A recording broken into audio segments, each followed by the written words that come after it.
A nossa segunda entrevistada é Maria da Consolação, do PSOL, Partido Socialismo e Liberdade. Maria da Consolação tem 53 anos, é viúva, natural de Belo Horizonte e é doutora em Políticas Públicas e Educação e atualmente é professora no ensino fundamental. Boa noite, Maria da Consolação.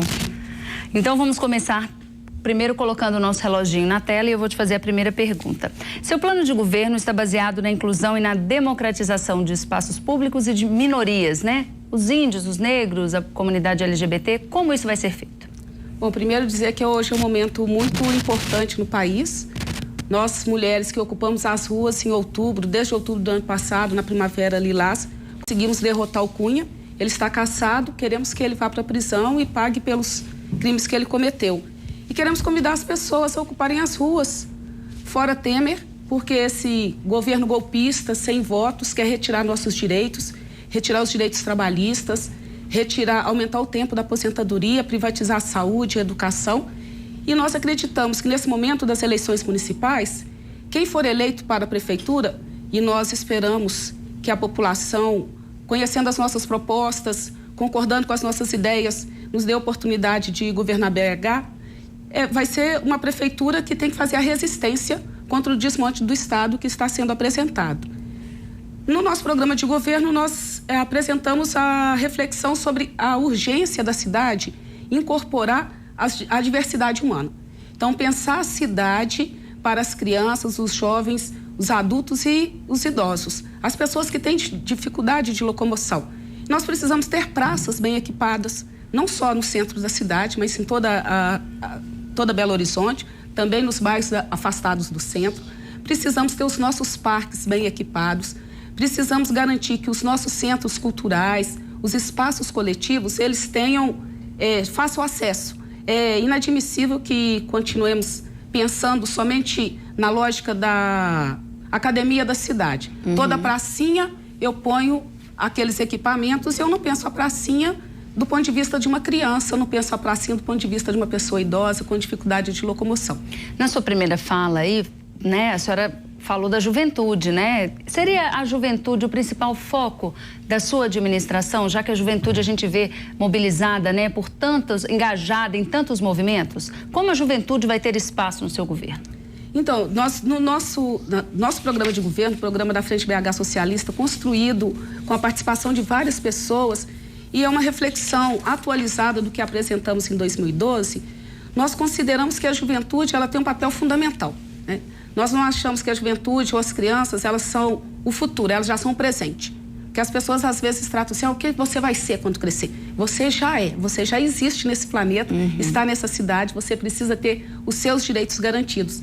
E a juventude precisa ter acesso à educação, precisa poder, circular na cidade com tranquilidade, ela precisa ocupar os espaços públicos.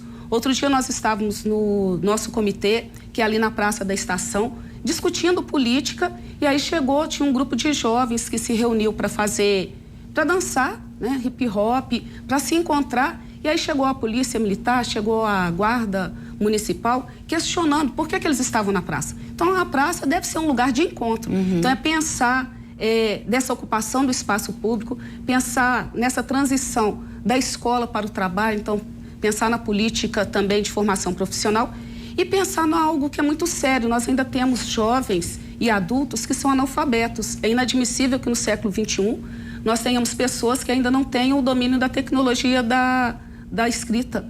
E é fundamental também atender às diversas faixas etárias. A gente sabe que adultos, né, politizados, jovens, todos eles passam por uma educação de base. E a educação também está no projeto de governo do seu partido para garantir o estudo integral nas escolas municipais. Isso seria para todas as pessoas?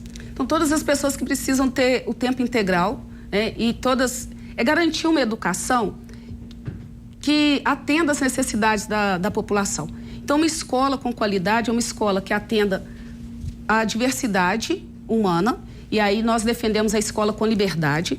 Nós temos um posicionamento contrário a esse debate da escola sem partido. Hoje, na Prefeitura de Belo Horizonte, há uma perseguição aos profissionais da educação que participam dos movimentos sociais, que participam das lutas em defesa da educação pública. Então, ter uma escola na qual a juventude, as crianças participem e decidam, ter escola em tempo integral com profissionais qualificados, valorizados, com carreira digna, com salários dignos, para garantir de fato que a educação seja um espaço de formação humana e que seja uma formação humana para a liberdade e não uma formação humana para que as pessoas fiquem oprimidas, mas que as pessoas aprendam e convivam com a diversidade com respeito.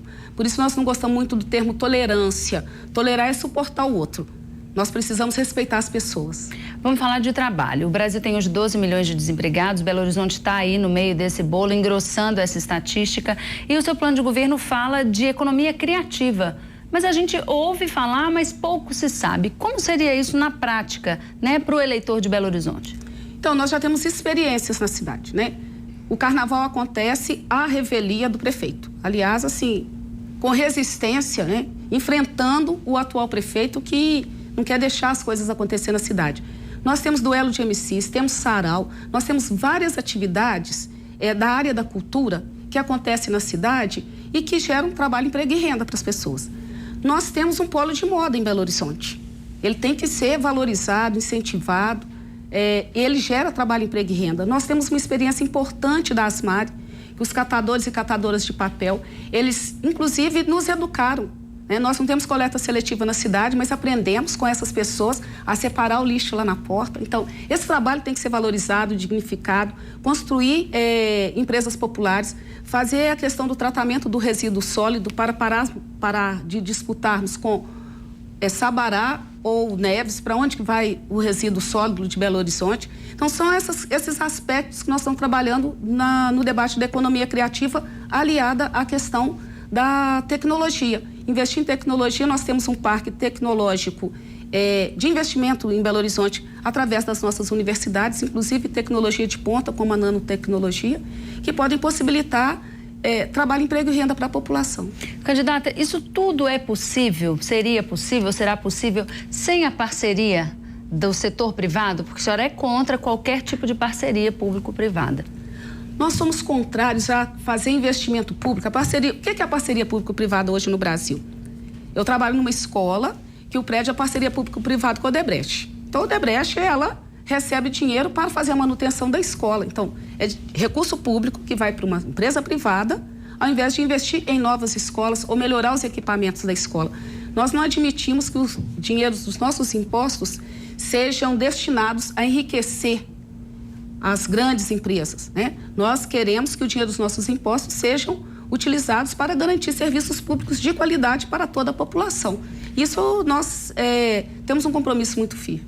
A habitação. Hoje Belo Horizonte enfrenta um problema de falta, né, déficit de moradia e grandes ocupações aí crescendo desordenadamente. É possível resolver esse problema e como?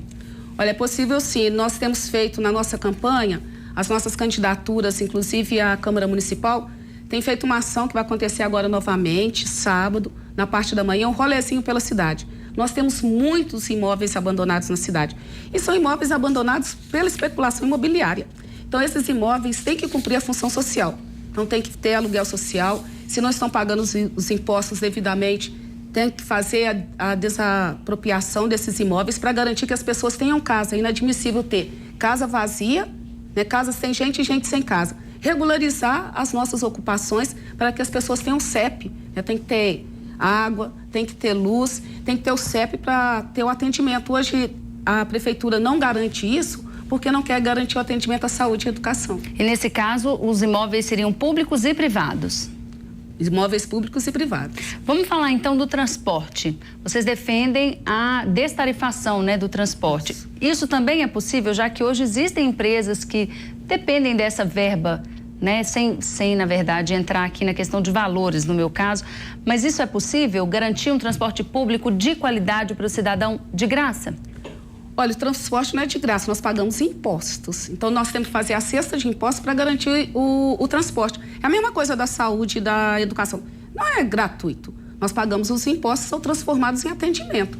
É possível fazer sim, né? É fazer a revisão dos contratos com as empresas e o próprio Ministério Público comprovou que é possível reduzir o preço das passagens imediatamente, né? Quem entrou na Justiça contra a redução do aumento da passagem. Foi o prefeito que foi lá apoiar as empresas. Nem as empresas fizeram isso. Então, nós queremos uma cidade que a prefeitura, ela defenda os direitos da população e não defenda os direitos dos empresários. Uma rápida resposta sobre a comunicação pública, na verdade. A gente vê aí um momento em que a comunicação passa por uma transformação em função do governo federal, mudanças na empresa brasileira de comunicação. Como é que a senhora vê essa comunicação pública, no caso, no nosso âmbito aqui municipal? Nós defendemos as propostas do Fórum Nacional de Democratização da Comunicação. Nós precisamos ter acesso à comunicação geral da população, inclusive pensando numa TV municipal. Esse é um debate que nós temos feito dentro do nosso programa de governo e com as pessoas com as quais temos convivido. Ok, candidata, vou te dar mais 30 segundos para as considerações finais. Então, eu quero agradecer, convidar você a conhecer o nosso programa nas redes sociais, Maria da Consolação. Você que votou Maria 50, convidar a continuar votando conosco e a conseguir mais 5 votos para nós irmos para o segundo turno. Nós temos condições de transformar a nossa cidade. E nós não podemos ficar simplesmente observando, de um lado, aqueles que fizeram um golpe nesse país, os 100 votos, que nada fizeram por Minas Gerais, e do outro lado, aqueles da desesperança, que dizem que a política não serve. A política serve sim, porque a política é a ação humana para transformar a realidade. E não apostar no quanto pior, melhor. Não. Pior do que está, pode ficar. A história tem mostrado nisso. Vamos para as ruas na resistência. Ok. Maria 50. Obrigada, Maria da Consolação. Eu conversei aqui com a Maria da Consolação, candidata pelo PSOL. Obrigada, boa noite. Boa noite.